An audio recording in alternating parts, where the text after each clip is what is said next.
एक बार फिर से स्वागत है आप सबका एक और नई कहानी में। और आज हम सुनाएंगे भूतिया घर की डरावनी दास्तान। यह कहानी एक छोटे से गांव की है जिसका नाम शांतिवन था। इस गांव में लोग खुशहाल जीवन बिता रहे थे। खेतों में काम करने वाले किसान, खेलते कूदते बच्चे और औरतें घर के कामों में लगी रहती थीं। गांव के बीचों बीच एक बड़ा पीपल का पेड़ था जहां लोग हर शाम एक साथ बैठते थे।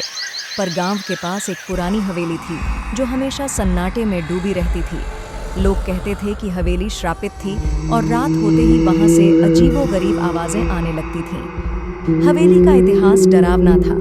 कई साल पहले इस हवेली में एक अमीर परिवार रहता था, पर अचानक एक रात कुछ ऐसा हुआ कि पूरे परिवार की मौत हो गई। तभी से हवेली वीरान हो गई। लोग कहते थे कि वहां एक खतरनाक चुड़ैल का साया है जो लोगों की जान लेती है। गांव के लोग हवेली के बारे में बात करते हुए कांप जाते थे। रात में गांव के पास हवेली से डरावनी आवाजें आती थीं, कभी हंसने की, कभी किसी के रोने की। कई लोगों ने रात में वहां रोशनी भी देखी थी। गांव वाले मानते थे कि हवेली श्रापित है और उसकी चुड़ैल कभी भी गांव पर हमला कर सकती है। इस गांव में एक युवा लड़का था जिसका नाम अर्जुन था। वह दूसरों से अलग था, निडर, बहादुर और दिल से बहुत सच्चा। गांव वालों ने उसे हवेली के डर के बारे में बताया, पर अर्जुन ने ठान लिया कि वह इस डर का सामना करेगा। उसकी मां ने उसे समझाने की कोशिश की, पर वह गांव को इस श्राप से मुक्त कराने का वादा कर चुका था। अर्जुन रात होते ही हवेली की ओर निकल पड़ा। रास्ते में पेड़ पौधे अजीब ढंग से हिल रहे थे, जैसे उन्हें भी कुछ पता हो। हवेली के पास पहुंचते ही हवा और तेज हो गई और आसमान में बादल छा गए। हवेली का दरवाज़ा खुद ब खुद खुल गया, जैसे अर्जुन का इंतज़ार कर रहा हो। हवेली के अंदर हर तरफ धूल और जाले थे। दीवारों पर अजीब आकृतियां बनी हुई थीं। अर्जुन ने देखा कि हवेली का फर्नीचर टूटा हुआ था और हर जगह से एक ठंडी हवा बह रही थी। उसे लगा जैसे कोई उसे देख रहा हो। अचानक हवेली के ऊपर से एक खौफनाक चीख सुनाई दी। अचानक चुड़ैल प्रकट हुई। उसके लंबे उलझे हुए बाल और उसकी लाल चमकती आंखें उसकी खतरनाक शक्तियों को दर्शा रही थीं। उसके चेहरे पर खून के निशान थे और उसकी चीख से पूरी हवेली कांप उठी। वह अर्जुन की ओर बढ़ी। अर्जुन ने घबराए बिना अपनी मां से मिला ताबीज निकाला। ताबीज चमकने लगा और जैसे ही चुड़ैल ने अर्जुन पर हमला करने की कोशिश की, ताबीज की रोशनी से वह पीछे हटने लगी। चुड़ैल की चीख हवेली के हर कोने में गूंजने लगी, पर अर्जुन ने ताबीज को और मजबूती से पकड़ लिया। ताबीज की रोशनी से चुड़ैल कमजोर हो रही थी, लेकिन अचानक हवेली में अंधेरा और गहरा हो गया। एक ठंडी हवा पूरे कमरे में फैल गई और दीवारों पर परछाइयां तेजी से घूमने लगी। अजीब सी चीखें और हंसी हवेली के हर कोने से गूंजने लगी। अंधेरे के बीच चुड़ैल ने आखिरी बार करने के लिए अपनी सारी ताकत जुटाई। उसकी आंखों से खून बहने लगा और उसका चेहरा और डरावना हो गया।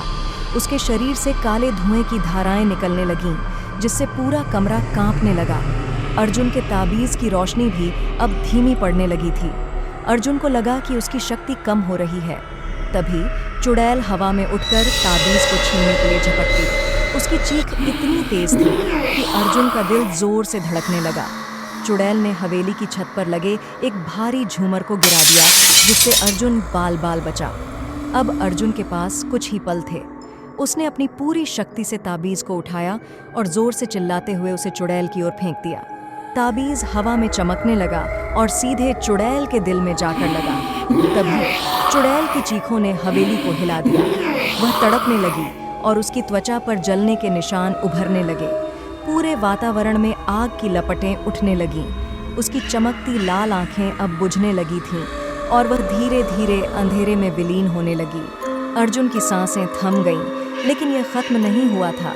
अभी भी हवेली में कुछ बचा हुआ था, कुछ और भी भयानक। अर्जुन को लगा कि चुड़ैल मर चुकी है, लेकिन हवेली की दीवारों पर अजीब सी आवाजें अब भी गूंज रही थीं। वह चारों ओर देख ही रहा था कि अचानक एक भयानक हंसी उसके कानों में गूंजी। अर्जुन ने देखा कि चुड़ैल के शरीर से काले धुएं के आकार बन रहे थे, जो धीरे धीरे छत की ओर उठ रहे थे। एक तेज आवाज के साथ चुड़ैल का शरीर एक धमाके से टूट गया और हवेली के ऊपर एक बड़ी दरार बन गई। उसे निकली एक डरावनी आवाज ने अर्जुन के चारों ओर एक भयंकर तूफान खड़ा कर दिया।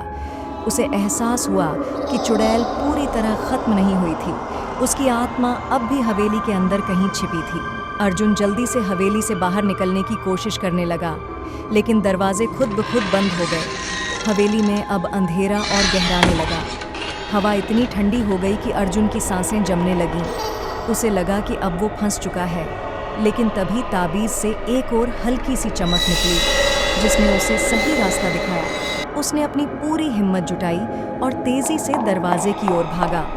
जैसे ही वह बाहर निकला, हवेली के दरवाजे एक जोरदार धमाके के साथ हमेशा के लिए बंद हो गए।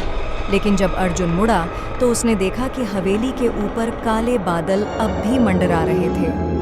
हवा में एक धीमी सी आवाज अब भी गूंज रही थी, मैं लौटूंगी। अर्जुन समझ गया कि खतरा पूरी तरह टला नहीं था।